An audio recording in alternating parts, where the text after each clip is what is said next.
1. Please listen carefully.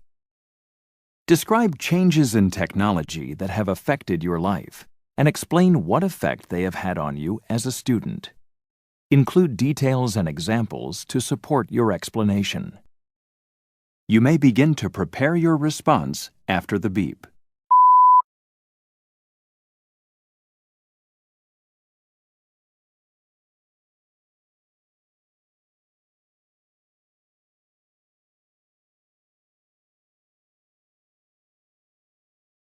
Please begin speaking after the beep.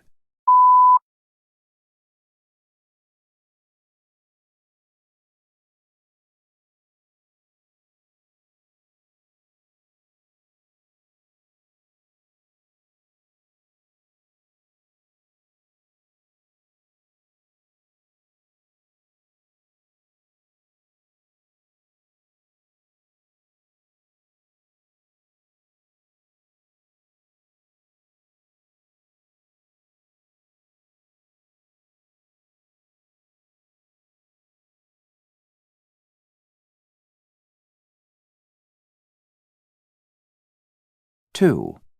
Please listen carefully. What kind of friend is better, one who is very similar to you or one who is very different? Which kind of friend do you prefer and why? Include details and examples in your explanation. You may begin to prepare your response after the beep.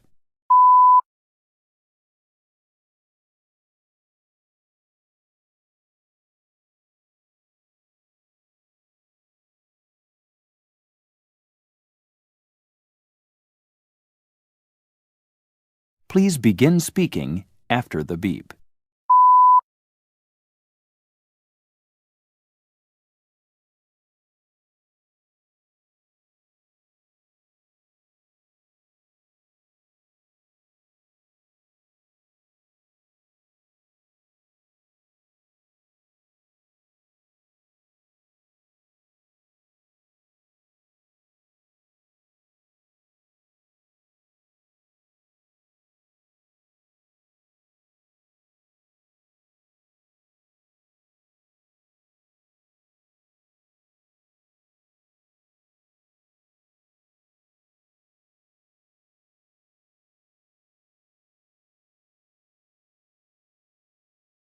Three.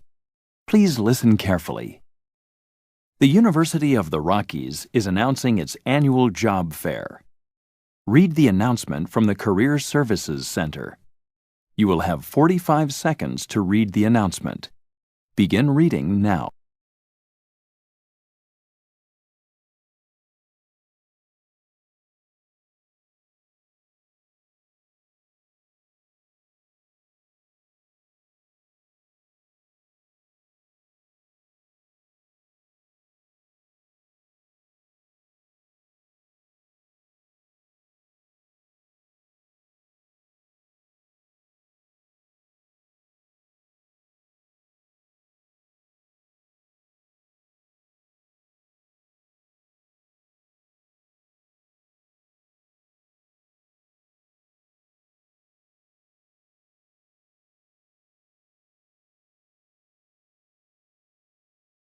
Now listen to two students as they discuss the announcement. Are you going to register to attend the job fair? I'm not sure. I'd like the experience of living abroad, but I need a well-paid job to pay back my student loan. Not all the jobs pay that well. Some do. Yeah, but the ones that pay well want experienced teachers. I've only done my student teaching, and that isn't enough. But you're certified to teach science, so you can probably get a job just about anywhere. Because of the shortage of science teachers. I still think I need more experience. You also won first prize in the science teaching competition for your inquiry-based science project. Surely that'd count in the job market. Maybe, but I think that you ought to register. The service is free. The recruitment people come to campus, so you don't have to travel to an interview. You always said you'd like to work abroad, and here's the opportunity. Then, if you aren't offered anything, At least you get the experience of having interviews, and you can apply again after you get some teaching experience. Now get ready to answer the question. The man expresses his opinion about whether the woman should attend the job fair. State his opinion and explain the reasons he gives for his opinion. You may begin to prepare your response after the beep.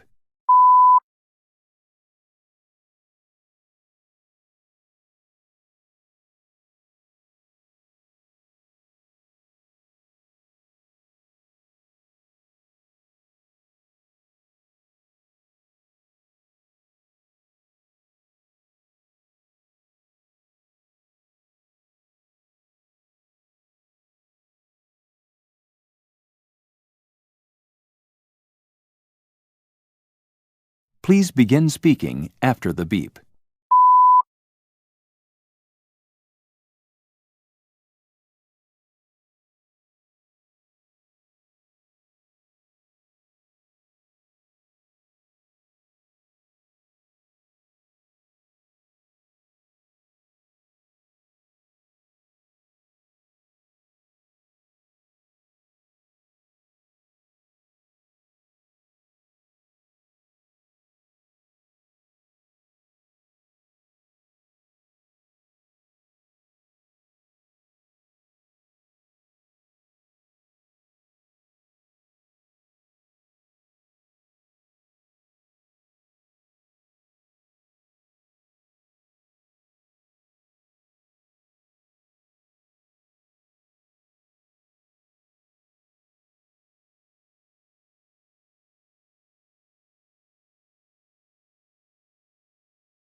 Four. Please listen carefully. Read the passage about misconceptions in mathematics. You have 45 seconds to read the passage. Begin reading now.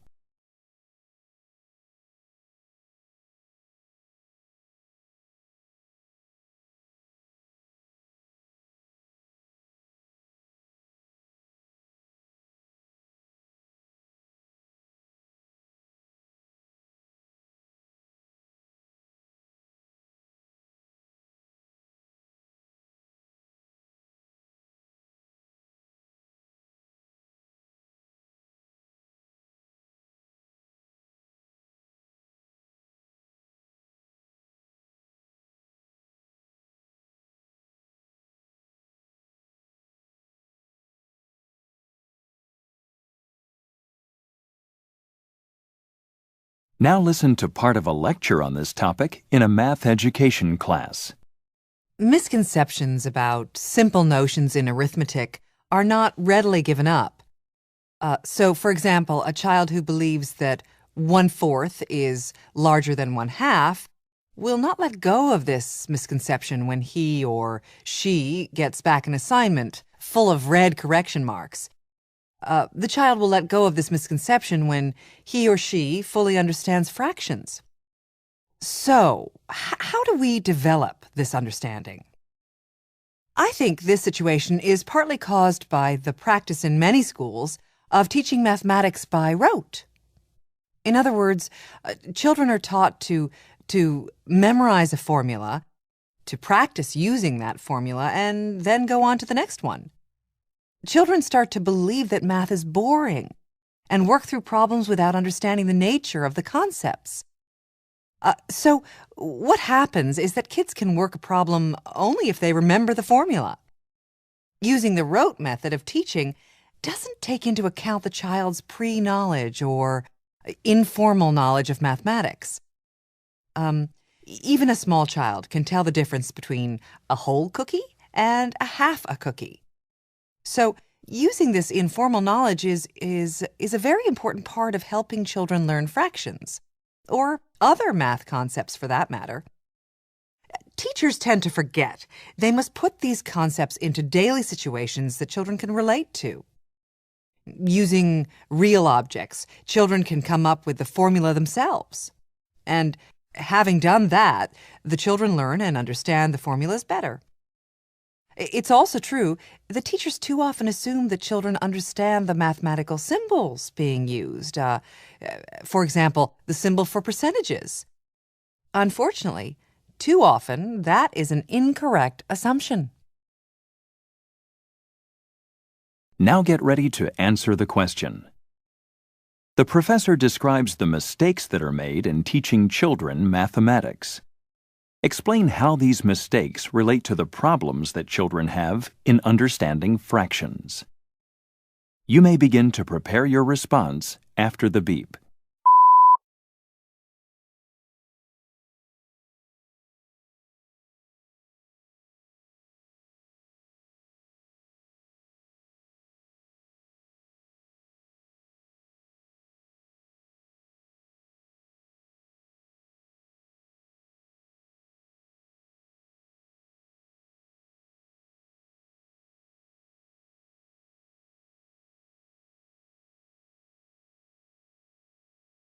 Please begin speaking after the beep.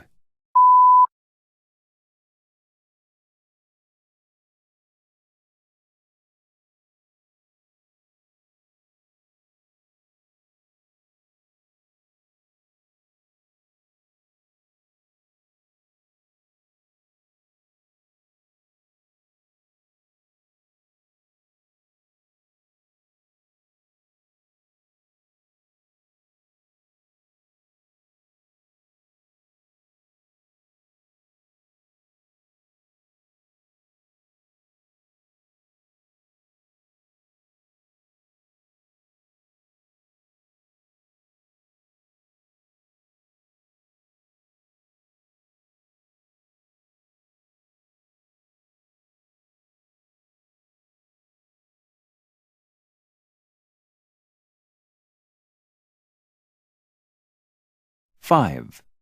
Please listen carefully. Listen to a conversation between two students. Sally, why the frown? John, I have been trying to learn this list of vocabulary words, and I'm just getting nowhere. Here, take the list and ask me one of the words. You'll see. Okay. How about arthropoda? Those creepy crawly things? But what kind of creepy crawly things? Snakes? No, like spiders and scorpions. Right. See? You do know at least one word. So, how did you remember it? I don't know. I guess it's because it starts with A, and I've managed to memorize the A words. But look at how long the list is. Okay.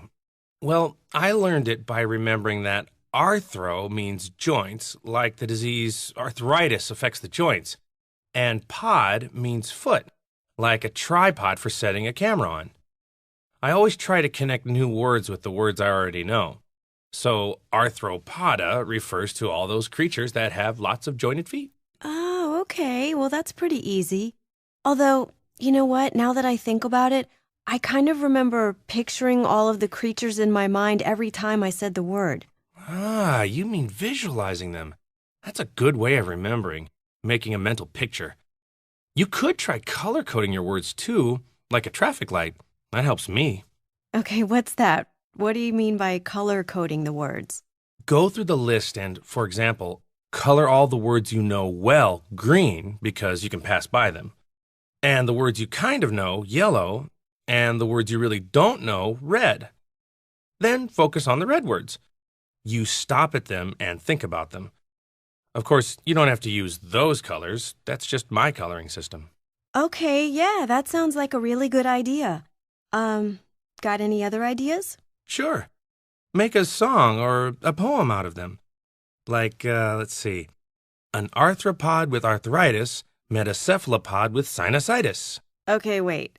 What is a cephalopod and what does it have to do with sinusitis? Well, cephalo has to do with a head, right?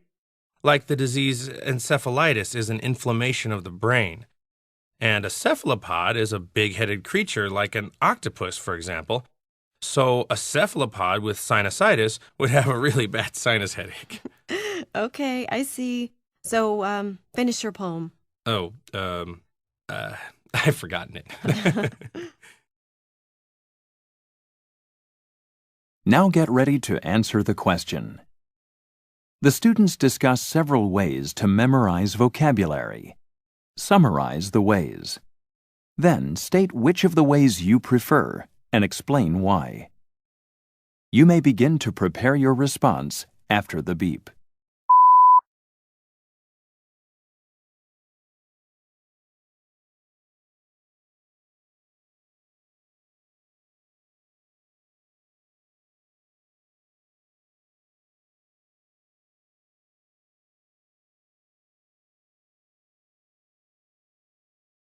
Please begin speaking after the beep.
Six. Please listen carefully. Listen to part of a lecture in an earth science class. Of course, you're all familiar with rainbows, perhaps the most beautiful of the atmospheric phenomena. However, there are other interesting but less common phenomena that I will be speaking about today. These are produced when light from the sun, or sometimes from the moon, passes through hexagonal-shaped or six-sided ice crystals. These ice crystals refract, that is, bend the light in the atmosphere. Imagine that the crystals are prisms bending each wavelength of light at a different angle. I want to describe three different phenomena that occur depending on the ice crystal's orientation towards the surface of the Earth, how the crystals are arranged in relation to the Earth. Okay, so the first phenomenon is a ring called a halo. This happens when the ice crystals are randomly scattered in the atmosphere. If the light enters these crystals, randomly scattered crystals, the light is dispersed around the sun or moon and is seen as a ring around the light source. So, halos occur when the ice crystals that the light shines through are randomly dispersed in the atmosphere. Okay. Sometimes, however, the ice crystals are oriented horizontally instead of randomly. Now, this causes a different phenomenon. If the sun is low in the sky and its light shines through horizontal ice crystals, we see two bright spots on either side of the sun. These are called sundogs and are seen at an angle of 22 degrees from the sun. Both halos and sundogs are caused by refraction of light. The third phenomenon is a sun pillar. Around sunrise or sunset, you might see a shaft of light stretching either upwards or downwards from the sun, a sun pillar. Unlike halos and sundogs, though, with sun pillars, sunlight reflects, not refracts, off horizontally aligned ice crystals that are gently falling through the atmosphere. Now get ready to answer the question. Using the information in the lecture, explain the three atmospheric phenomena that the lecturer discusses. You may begin to prepare your response after the beep.